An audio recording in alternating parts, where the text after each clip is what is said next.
everyone! So, kwento ko lang sa inyo yung experience namin ng kapatid ko nung pumunta kami ng Indonesia. Experience namin sa immigration officer dito sa Philippines tsaka doon sa Indonesia. Bali yung kapatid ko is first time traveler siya.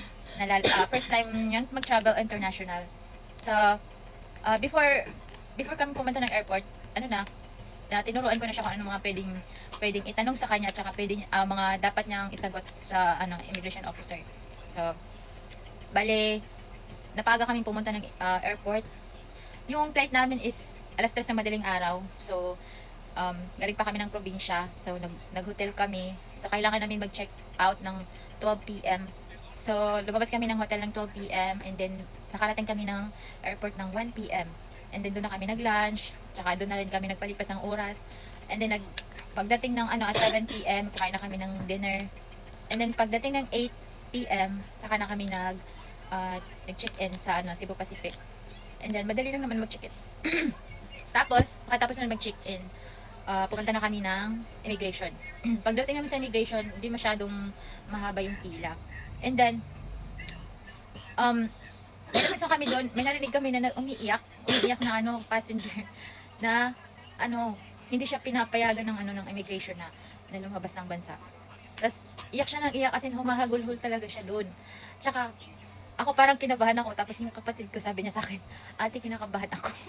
Kasi nga yung babae.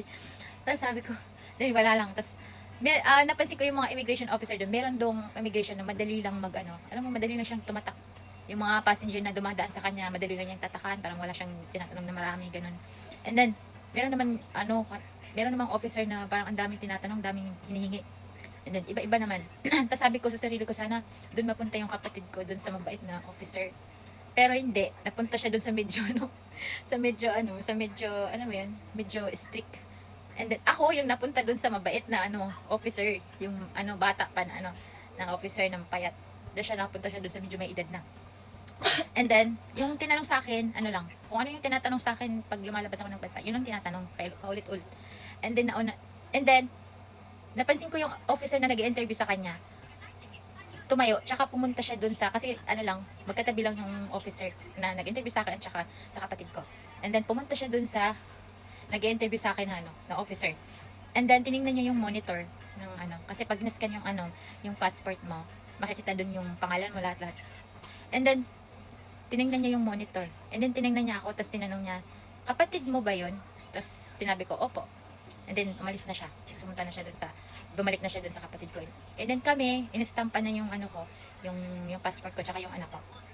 And then, tapos, hindi muna ako umalis dun. Hinintay ko muna yung kapatid ko na matapos siya. Kasi sabi ko, baka kung hindi siya mapayagan, hindi ito marunong umuwi ng probinsya. And then, tapos hinintay ko siya. Luckily naman, pinayagan na siyang makalabas. Then, tinanong ko siya, ano yung mga tinanong sa'yo? Tapos sabi niya, yung tinanong sa kanya, o saan siya pupunta.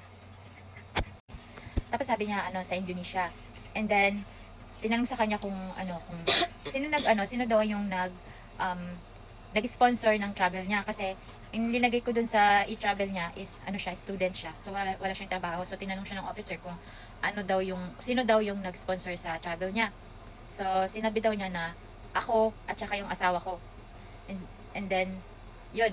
And then last na tinanong sa kanya, yung spelling ng pangalan ko. Sige nga, sabihin mo nga yung spelling ng pangalan ng ate mo.